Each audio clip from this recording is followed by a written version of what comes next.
আপনি যদি সফল হয়ে যান তখন আপনার ছিঁড়া জামাটা আপনার একটা ইতিহাস হবে, আর যখন আপনি ব্যর্থ হবেন আপনার প্যান্ট শার্ট পরাটা আপনার জন্য একটা উপহাস হয়ে দাঁড়াবে। মানুষের কাছ থেকে ধার দেনা করতে প্রায় আমি 56 লক্ষ টাকা আমি ঋণ করে ফেলাই। 56 লক্ষ টাকা ঋণ করার পরে আমি আর টিকে থাকা কোনোভাবেই সম্ভব ছিল না। এমনও পর্যায়ে গেছে মানুষ আমাদেরকে আর ঋণও দিচ্ছে না। কারণ যখন আপনি একজন সফল উদ্যোক্তা বা একজন ভালো ব্যবসায়িক যখন সে ডাউনে পড়ে যাবে তখন কিন্তু তাকে মানুষ আর ওইভাবে ভালো নজরে দেখে না। এই অ্যালোভেরার জমিতে আপনার এমন একটা আবাদ ফসল যেগুলাতে আপনার বিক্রি করতে না পারলেও আপনার যত্ন পরিচর্যা আপনার করতেই হবে। আমার মোটামুটি অ্যালোভেরা আমার নিজস্ব জমিতে প্রায় আপনার 20 থেকে 22 বিঘার মতো আমার অ্যালোভেরা জমি ছিল। এই 22 বিঘা জমির অ্যালোভেরা চাষাবাদে খরচে আমার প্রত্যেক মাসে আমার 100টা লেবার, প্রতিদিন আমার 100 লেবার খাটতে এবং প্রতি মাসে আমার প্রায় 9 লাখ থেকে 10 লক্ষ টাকা আমার শুধু লেবার বিলে দিতে হতো। পাশাপাশি আরো সার ওষুধ এইসব আইটেমের যে মূল্য ছিল এগুলা দিয়ে আমি পুরাই একটা হিমশিম খেয়ে গেছি। যেহেতু আমার এই দীর্ঘ 11 বছর যাবত আমার এই অ্যালোভেরা নিয়ে কাজ কাম করা, এই গীতিকাঞ্চনের জমি নিয়ে কাজ কাম করা, সেক্ষেত্রে আমি চাইছিলাম আমার সর্বোচ্চ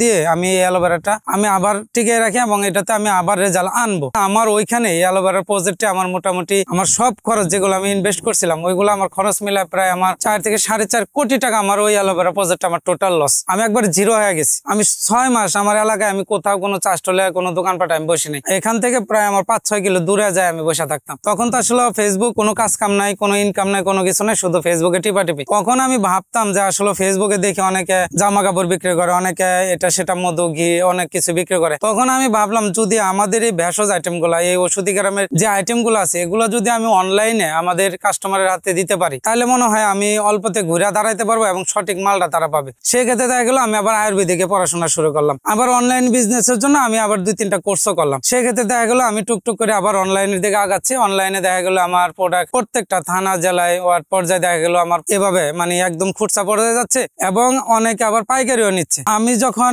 একবারই মানে নিঃস্ব হয়ে গেলাম, মানে জিরোতে পড়ে গেলাম বা 56 লাখ টাকা ঋণ হয়ে গেল, তখন তো আমি পুরো ডিপ্রেশনে আমি টোটাল এলাকা ছেড়ে দিছি। তখন আমি ভাবতেছি আমার যে বাবার কাছ থেকে যে জমি জমা পাইছি ওইখান থেকে আমি বিক্রি করে আমি লোনটা পরিশোধ করব। আবার কোনো সময় ভাবি যে ঢাকা চলে যাব, কোথাও ভাবে যে বিদেশ চলে যাব। আসলে কোনোভাবে ভাবতে শেষ হচ্ছে না যে আসলে এই লোনটা আমি পরিশোধ করে আবার ঘুরে দাঁড়াবো। এই দাঁড়ানোটা যে কোনোভাবে সম্ভব এটা আমি কোনোদিন কল্পনা করতে পারি না। যাই হোক, আল্লাহর রহমতে আল্লাহ আমার উপর সহায় করছে বিদায় আমি আবার এটাতে মানে এই একটা ভেষজ আইটেমের উপর আমি আবার রানিং করছি। এই ভেষজ আইটেম আমাদের গ্রামে আমার থেকে অনেক পুরাতন দোকানদার আছে, অনেক বড় বড় কবিরাজরা আছে, কিন্তু আমি যখন এটাতে শুরু করলাম আমি চিন্তা করলাম আসলে সবাই যা করে আমি তো তা করবো না, আমি তার থেকে একটু ভিন্ন কিছু করব। তখন দেখা গেল আমার দোকানের ডেকোরেশন, আমার মালের কোয়ালিটি, আমার সবচাইতে আমার কাস্টমার আমাকে বাঁচায় রাখছে। যারা হোলসেল একবার মাল নিছে তারা আমার কাছ থেকে কন্টিনিউ মাল নেয় এবং যারা কাস্টমার খুচরা মাল নেয় তারাও আমাদের কাছ থেকে নিয়মিত মাল নেয়। না, আমি ফ্যামিলির থেকে আমি যে এই অ্যালোভেরা প্রজেক্টে আমার প্রায় 4-5 কোটি টাকা ইনভেস্ট করা আছে,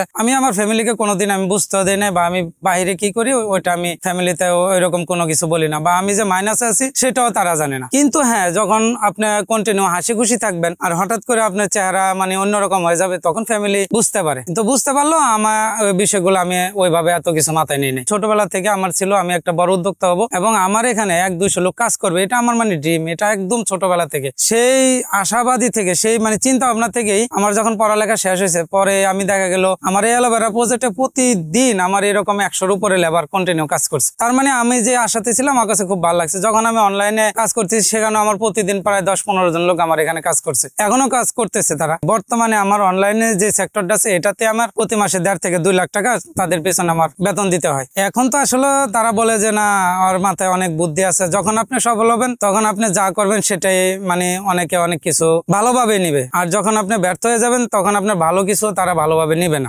সেক্ষেত্রে দেখা যাইতেছে এখন আসলে সবাই খুশি, পরিবার খুশি, পাড়ার আশেপাশের লোকজন খুশি, ভালো কিছু করতেছি এবং আমার এখানে অনেক মানুষের কর্মসংস্থান হচ্ছে। আশা করি আল্লাহর রহমতে সামনে আরো বড় ধরনের কিছু হবে। এটা আসলে যখন আমি এভাবে শুধু মাইজাতে শুকাইতাম, যখন আমাদের এই ইয়াটা ছিল না, হাউসটা ছিল না, এটা কিন্তু উপরে পলিথিন এবং এটাতে বর্তমানেও কিন্তু আপনার 45 ডিগ্রি তাপমাত্রা রয়েছে, এখানে কিন্তু দাঁড়ানো খুবই কঠিন।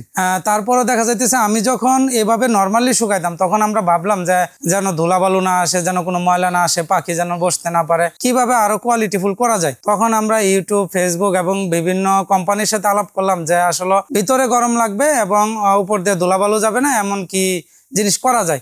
সেই ক্ষেত্রে আসলে এটা আমি খুঁজতে খুঁজতে খুঁজতে খুঁজতে এমন একটা খবর পাইলাম যে এটা করলে, এভাবে করলে এটাতে মাল শুকানো এবং মাল পরিষ্কার থাকা টোটালটাই করা যায়। মানুষের প্রেমে পড়লে মানুষের প্রেমটা আসলে ভাঙা যায়, কিন্তু যখন পশু পাখি গাছপালার প্রেমে পড়ে সেই প্রেম কিন্তু আসলে ভাঙে না। আসলে আমার অ্যালোভেরা থেকে কাজ করতে করতে আমি প্রায় 11-12 বছর কাজ করার পরে আমি এটার এমন ভালোবাসা, এমন প্রেমে পড়ছি, এটা আমি ঘুমাইলেও আমার অ্যালোভেরা নিয়ে চিন্তা হয়। এটা আমি যে কোনো কাজে গেলে, কোথাও গেলে আমার এটা ছাড়া আসলে বিকল্প কোনো আলোচনা আসে না। হ্যাঁ, এই অ্যালোভেরা দিয়ে আমি একসময় ডুবে গেছি প্রায় জিরো এবং মাইনাস এবং 56 লক্ষ টাকা ঋণ, আমার 4.5 কোটি টাকা লস, এবং পরবর্তীতে আবার যে কোনো মূল্যে আমি হয়তো ঘুরে দাঁড়াইছি আমি বিজনেস করে। এখন পরবর্তীতে আবার আমি 1 বছর যাবত গবেষণা করতেছি কিভাবে এই অ্যালোভেরার জেলটা বাংলাদেশে মানুষের হাতে হাতে দেওয়া যায় এবং কিভাবে যেন সবাই ন্যায্য মূল্যে, অল্প টাকায়, অল্প দামের ভিতরে অ্যালোভেরার জেলটা সবাই খাইতে পারে, ব্যবহার করতে পারে।